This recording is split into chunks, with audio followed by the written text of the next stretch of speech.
dunia metaverse membuka peluang baru untuk semua orang.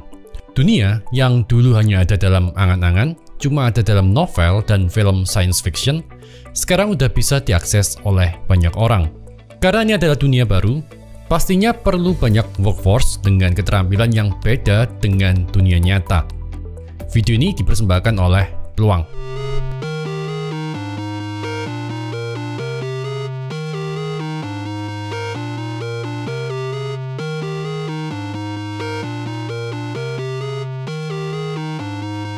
Sebelum kita bahas peluang usaha di dunia metaverse, kita bahas dulu apa sih metaverse.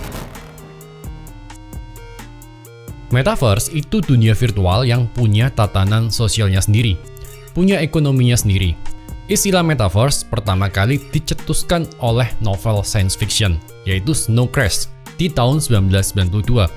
Sebenarnya metaverse udah ada sejak dulu dalam bentuk dunia game. Tapi dulu cuma terbatas di konsol game itu aja. Cuma terbatas di memory card yang kita punya. Dan seiring berjalannya waktu, data dapat disimpan di cloud dengan teknologi Web 2.0. Salah satu dunia metaverse yang cukup sukses adalah Roblox. Di Roblox kita juga bisa berinteraksi secara virtual. Kini dengan teknologi Web 3.0, dunia metaverse benar-benar bisa dinyatakan. Gak hanya sekedar bertemu dengan teman-teman secara virtual, tapi dunia ini punya pemerintahannya sendiri, punya peraturannya sendiri, punya kotanya sendiri, kota dalam tanda kutip, punya asetnya sendiri, punya perekonomiannya sendiri dalam bentuk token kripto. Di mana token kripto ini bisa diuangkan jadi uang fiat di dunia nyata melalui berbagai exchanger. Dunia metaverse yang paling besar saat ini adalah Decentraland, dengan tokennya Mana, yang pernah saya bahas di sini.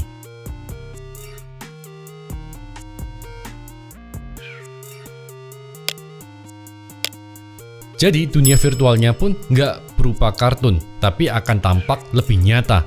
Selain itu juga ada Horizon World yang dibangun oleh Meta. Dunia metaverse nggak cuma satu dunia aja, tapi ada banyak dunia. Seperti platform di internet, ada YouTube, TikTok, dan lain-lain. Platform yang menyediakan dunia metaverse juga ada banyak dengan konsep dunia atau gamenya masing-masing. Boleh juga dibilang sosial media dalam bentuk 3D yang punya aset, punya pemerintahan, dan punya perekonomiannya sendiri. Perekonomiannya dibentuk melalui perdagangan yang ada di dalam gamenya.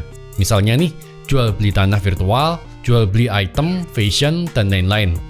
Kalau pemerintahannya dalam bentuk DAO atau Decentralized Autonomous Organization, organisasi terdesentral, dan pemilik token terbanyak akan memiliki vote terbesar. Tentang DAO pernah saya bahas juga tipis-tipis di video yang ini. Sekarang gimana caranya kita menuju ke dunia virtual? Kita bisa menuju ke alamat web masing-masing dunia virtual dengan menggunakan laptop kalau saat ini. Kita juga wajib mempunyai dompet digital seperti MetaMask atau Trust Wallet untuk mengakses dan menyimpan aset kita. Kita juga bisa menggunakan alat seperti VR atau Oculus yang dibuat oleh Meta. Apakah metaverse hanya terbatas pada dunia game aja? Tentu aja tidak, tapi metaverse juga bisa merupakan mix dengan dunia nyata dengan menggunakan alat berupa VR dengan platformnya Horizon World yang diterbitkan oleh Meta. Bisa juga di masa depan setiap kampus punya dunia metaverse-nya sendiri. Bayangin gini teman-teman, kalau halaman web kan kita cuma bisa lihat dari layar aja. Nah nantinya halaman web berubah menjadi metaverse. Kita nggak cuma lihat layar aja, tapi kita ada di dalam halaman webnya. Merasakan apa yang ada di dalamnya. Misalnya nggak cuma lihat gambar planet aja kalau kita ketik di Google, tapi kita jadi seperti ada di antara planet-planet secara virtual. Di dunia metaverse ini akan ada profesi-profesi baru yang bisa jadi sumber cuan, bisa jadi dibilang pekerjaan baru. Dan menariknya jumlah pekerja di sektor ini masih sangat amat sedikit. Jadi saat teknologi ini diadopsi, peluangnya akan terbuka lebar dengan market internasional. Dan kalau menurut saya, metaverse sendiri sebenarnya adalah dunia fantasi, dunia game, di mana kita bisa bersosialisasi. Metaverse juga boleh dibilang sebagai perkawinan antara game, sosial media, dan Web 3.0. Kalau teman-teman ingin tahu tentang Web 3.0, bisa nonton video yang ini. Di video ini, Peluang akan bagi-bagi Oculus. Caranya gampang banget, Teman-teman tinggal install peluang dengan kode undangan ini dan deposit berapapun. Giveaway ini berlaku 14 hari sejak video ini dipublish ya teman-teman. Nanti ID peluangmu akan langsung tertrack dan eligible untuk bisa dapetin Oculus dan rasakan langsung dunia Metaverse. Nah, ada profesi baru apa aja sih di dunia Metaverse? Yang pertama ada event organizer. Ya, I.O. di dunia virtual ini bisa macam-macam guys. Mulai dari promosi produk, seminar, hingga pernikahan. Bahkan di Amerika, ada pasangan yang mengadakan pernikahan Metaverse di Decentraland dengan jumlah undangan sebanyak 2.000 orang. Dan di India, sepasang calon suami istri mengadakan pernikahan virtual yang dihadiri undangan sebanyak 3.000 orang. Profesi yang kedua ada real estate agent. Nah, tentunya ini beda ya dengan real estate agent biasa. Ini real estate agent virtual di dunia virtual. Tugasnya tentu untuk membantu proses jual beli atau mencarikan pembeli atau renter potensial untuk tanah virtualnya. Profesi yang ketiga ada fashion designer. Dan kabar baik nih buat fashion designer, karena rancangan fashion kita di dunia Metaverse, di Decentraland misalnya, atau di dunia Metaverse manapun, dihargai jauh lebih mahal daripada rancangan kita di dunia nyata. Apalagi ini tanpa bahan baku, berupa digital, yang penting kita punya ide. Bahkan jaket virtual, celana virtual, itu dijual dengan harga yang sangat fantastis loh. Nah, mungkin kita bisa jadi bridal virtual yang nanti menyewakan atau menjual gaun pernikahan untuk yang ingin melakukan pesta pernikahan virtual. Yang keempat ada Metaverse Architect. Di Metaverse kan ada bangunannya juga tuh. Nah, pastinya di dunia Metaverse perlu arsitek. Metaverse perlu bikin bangunan di atas tanahnya. Enaknya sih jadi arsitek di dunia Metaverse ini yang penting imajinasi. Nggak usah pikirkan lagi kekuatan bangunan, topografi tanah, dan lain-lain. Di Metaverse juga pastinya perlu arsitek untuk urban planner. Perlu penata kota untuk diaplikasikan di dunia Metaverse. Karena dunia Metaverse ini juga punya master plan-nya, punya sitemap-nya, dan punya blueprint-nya. Misalnya nih, nanti mungkin akan ada Disneyland versi Metaverse. Pastinya kan perlu urban planner juga. Atau tempat-tempat wisata seperti museum dan mall versi Metaverse. Juga perlu urban planner atau arsitek, biar orang bisa punya experience yang nyata meski cuma di balik VR. Nah, kalau kita sekedar ingin cari cuan aja dan merasa profesi ini mungkin agak jauh dari expertise kita bisa investasi di token governance-nya aja. Misalnya, ada Decentraland dengan tokennya Mana. Ada Sandbox dengan tokennya Sand, ada juga Axie, Gala, Engine, yang semuanya bisa kamu beli di Peluang.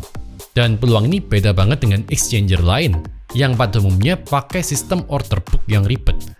Di Peluang, siapapun bisa investasi meski nggak punya pengetahuan trading sama sekali. Jadi cocok banget buat teman-teman yang pingin sekedar investasi tanpa ribet. Teman-teman juga bisa pindahin aset kripto teman-teman ke aset lain seperti saham, reksadana, dan emas.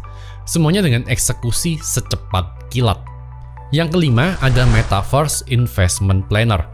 Tugasnya adalah untuk memberikan edukasi dan sebagai perencana investasi di dunia Metaverse. Misalnya nih, di dunia finansial kan ada orang yang nggak paham tentang dunia keuangan, nggak paham tentang saham, surat utang, dan lain-lain. Maka ada Salesforce, ada konsultan yang menawarkan produk investasi dan memilihkan yang sesuai dengan kebutuhan si klien. Nah, sekarang kan juga ada orang yang pingin beli dana virtual, tapi nggak tahu caranya. Pingin investasi karakter game, tapi nggak tahu cara dapat income-nya. Nah, Metaverse Investment Planner ini siap untuk bantu klien-klien yang seperti ini. Yang keenam, Metaverse Interior Designer. Nah, buat interior designer, enak banget. Karena gambar yang udah di-render, nggak usah dieksekusi di dunia nyata. Karena langsung diaplikasikan di dunia Metaverse. Nggak perlu mikirin tentang ergonomis suatu furniture misalnya. Yang penting, keren dan laku mahal. Yang ketujuh ada karakter designer. Di dunia Metaverse kan dipenuhi dengan karakter lucu nih. Mulai dari monster lucu, manusia, beruang, hingga banteng. Pastinya benar-benar perlu desainer yang expert untuk bikin karakter-karakter ini. Karena dunia Metaverse, hidup matinya juga ditentukan dari seberapa sukanya si orang dengan karakternya. Yang kedelapan ada blockchain developer. Metaverse kan boleh dibilang separuh game, separuh media sosial. Dan yang pasti perlu coding. Programmer yang paham blockchain akan sangat diperlukan di sini. Dan di era ini para programmer cukup bekerja sendiri-sendiri dari mejanya masing-masing di seluruh dunia tanpa perlu bangunan fisik. Yang kesembilan ada Metaverse Cyber Security. Di dunia Metaverse pastinya rawan kejahatan cyber. Saat ini di dunia Metaverse boleh dibilang nggak ada polisinya, nggak ada yang atur. Makanya nih dengar-dengar ada bandar narkoba yang cari orang untuk dijadikan agen atau pengedarnya di dunia Metaverse. Dunia Metaverse juga rawan dengan bullying, rasis, dan serangan hacker. Karena ya memang ada di internet, meskipun seluruh datanya ada di blockchain, tapi paling nggak serangan hacker bisa buat sistemnya down. Metaverse Cyber Security, entah gimana bentuknya, pasti diperlukan. Profesi yang ke-10 ada NFT Strategist. Ya, mereka adalah para ahli strategi yang buat strateginya nih. Gimana agar lahan, item, karakter, dan karya seni yang ada di dunia Metaverse bisa laris manis. Bisa hype, dan yang paling susah adalah memaintain hype-nya. Oke, nggak hanya profesi baru aja, tapi profesi-profesi lain seperti dokter, guru, pemandu wisata, psikolog, lawyer, public speaker, semuanya saya yakin pasti dapat keuntungan dari perkembangan Metaverse. Mereka bisa melayani konsultasi dari seluruh dunia dengan menggunakan teknologi Metaverse. Dan buat kamu yang mau investasi di Metaverse, beli token di sektor Metaverse tanpa ribet, teman-teman juga bisa pakai peluang.